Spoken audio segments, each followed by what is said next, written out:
attention when it was good. Your generation, you come along and you put lyrics over it. They're 2, they're 4, they're 6, they're 8. What are you doing? This is a classic theme tune. Right? All your engines now, you're computerised, CGI. We never had that, did we? No, we didn't. We had toys, models getting pushed around the island of soda. And it was narrated by Ringo Starr from the Beatles. And he'd say stuff like, the fat controller rolled into the station. Thomas went into the tunnel with a little puff and came out with a tender behind, right? Good, wasn't it, right? Good. Now the reason why I'm saying this, right, is because generally, when I watch TV with my children, I'll level with you. I've not got Sky, I've not got Virgin, which means I've only got Freeview because my career's doing really well. Thank you. But I'll tell you this, now when I watch TV with my children, like I said, I have to watch what they want to watch. We have to watch a channel called CBeebies. Now parents in the room, if you are familiar with CBeebies? Every day, right? That's the thing, every day. I remember when I was a kid, right? We never had it every day. We had a few hours on a Saturday morning, that's what we had. Now, the generation, they have CBeebies from 6 in the morning till 7 at night. That's 13 hours a day. That's 91 hours a week. That's 32,000 hours a year, right? And that's why the generation have gone down. And as well, I don't know if this happens to you, my love, right? But my boys, again, they're early risers. So we'll get up at 7 o'clock, we'll go downstairs, we'll put the TV on, CBeebies goes on, right? I'm sat there with a cup of coffee. By 8:30, the boys have gone off to play in the bedroom, leaving me to watch it by myself. I'm sat there on my own going, hello, Justin, it's Mr. Tumble. Right, honestly, Dustin, I feel deluded, right? But I'll tell you now, I've now worked out why the generation have gone downhill. Because there is one show that is on that channel, on a kids channel, that shouldn't even be on TV.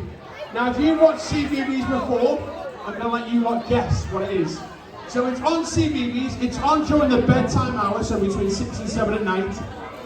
It is on at 6:20 in the Night Garden tent. Oh my, have you seen In the Night Garden? Yes! Every single character has something wrong with them, right? And we let our kids watch them as role models. And I'll prove it to you now. Your kids shouldn't be watching it, because like I said, every single character has something wrong with them. To prove it now, you shout out any character, I'll tell you what's wrong with them, right? Iggle Piggle, okay, right, here he is. Here's Iggle Piggle, right?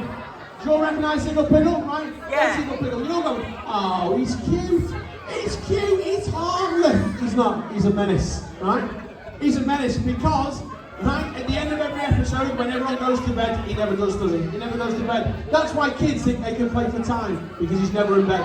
But mums and dads, I've worked out why he's not in bed. Look at his pupils, they are well dilated, you know what I mean? Aren't they, right? Go around the garden. That's why he's squeaking, he's having his tits, man. He just needs a little bit of rehab, maybe talk to Frank, that's all he needs, right? Honestly, awful role model. That's Iggle Piggle. Who else have we got? Macapaka! Right, here he is, Macapaka. Right? I just realised about that little red thing that he's holding. I think that's what he's selling to Iggle Piggle. He's like, oh, hey mate, that's for you, there you go, that's 40 quid, I'll see you next week. That's on tick. I don't know. Anyway, right? Macapaka. I'm not bothered, right? Just quickly as well, right? Macapaka goes round the garden. What would you call that, mums and dads? What would you call that? What? A trike. You're saying a trike? Right, you're saying a trike. What would you call that, mate? What would you call that? What? A lumper? No, it's not. But okay, I'll let you start. It's called this uff, right? You were close though, yeah, it's called this uff, right? But I'd call that a scooter or a trike, right? Not an uff. The fact that he's going around the garden with his little uff going, right? That doesn't bother me. I'll tell you what bothers me about Macapaka. Is that there where he is stood, mums and dads? That is where Macapaka lives. Macapaka is quite clearly a tramp, isn't he? Right? He's homeless. That's why homelessness is on the rise, because of him. Because we've got our kids. He is. Don't look at me, look. That's where he lives. He just needs a house, doesn't he? Ring the council, get a little bit of help. That's all he needs. And then who else have you got? Look at you, Tez. Upsy Daisy. Yeah, you got so excited by Upsy Daisy. Here she is. Look at Tez. He's like, oh yeah. There she is. Oh. Who needs a 10-minute preview when you've got Upsy Daisy at 6:20? Now, Upsy Daisy, she's one of the worst, right? Because I'm going to ask you now, grown-ups, All your mums and dads, this little purple thing on Upsy Daisy's belt, what does it do?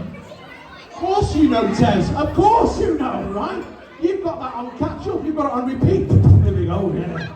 You're right, Tez. That little purple thing, it's a drawstring. She pulls it, her skirt goes straight up the other thing, doesn't it, right? Straight up. And it leaves nothing to the imagination.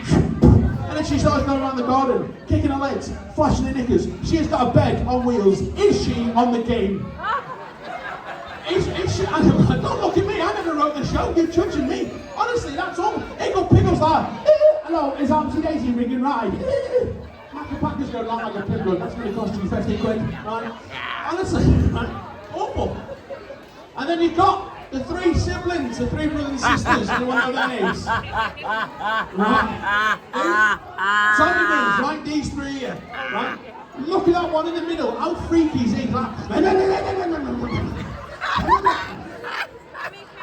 honestly, for some of you, obviously, your old brother and sister there, I'm going to take now, Harlow. Please do not look at these as role models on how to be brother and sister. They are awful, right? Because I'll tell you, I've seen many episodes with these, right? I've never seen an episode with the parents, yet I've never seen an episode with social services. That's weird. Now, my biggest problem with these three is, like I said, they're all brother and sister. A little bit too close for my liking, aren't they? Because they're always pulling each other's trousers down, grabbing each other, touching each other, kissing each other, doing this, doing that, doing the other. Correct me if I'm wrong, but are they from Wales? Are they?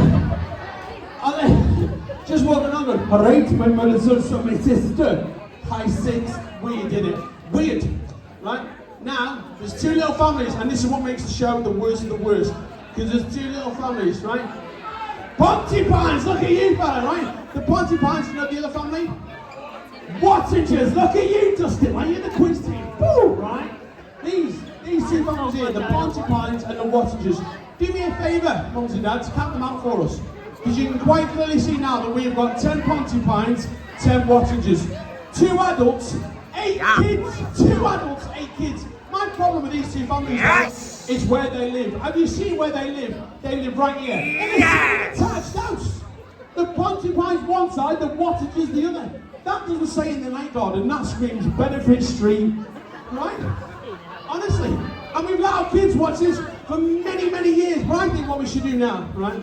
As we're all friends, next time there's In the Night Garden Live, Dustin, what we'll do is me and you will go down. We'll lead the march, right? Me and you will go down, right? We'll go into the theatre, we'll smack Macapacker off his uffle.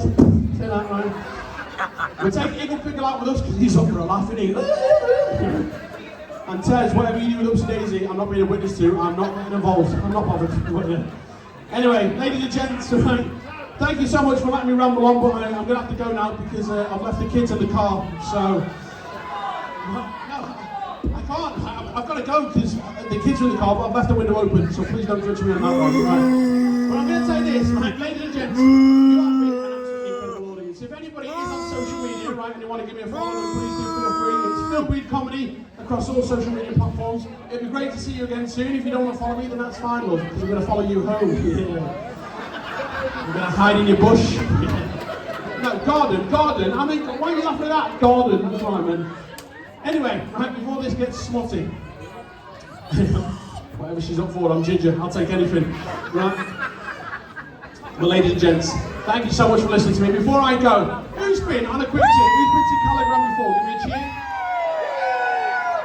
Genuinely now, this is one of my favourite parks in the UK. Because I'm very lucky that I get to do this all over the country. Yeah, I do. It's weird, isn't it, right? But I get to do this all over. And I'm going to tell you now, this is genuinely one of the nicest parks. But it's only made that way because of the team that you've got working here now. So we're going to ask you, ladies and gents, please give a moment and show your appreciation for your bar team. Give them a great round of applause. Yeah, there they are, filling the till. Right? And of course, while you're Papa John's, your restaurant, ladies and gents, give them a great round of applause. You've also, as well, you've got your arcade, you've got your reception, you've got your maintenance, you've got your grounds team, you've got loads of other people. And for me as well, please give these guys a great big round of applause. And that's your security, ladies and gents. Give them a great big round of applause, yeah? Because for me, security go a little bit underrated in my opinion, right? Because they don't just work shifts, they work 24 hours. You're Amy. You look like Bradley Wiggins if he was ill. Are you alright? Bradley. This is awesome. Yeah, you right? Yes. I thought I'd be willing to see your mouth. Anyway, right. I'm gonna, ladies and gents, I'm gonna tell you this, right? Please give your security, give them a great big round of applause. Welcome. I'm gonna let you down.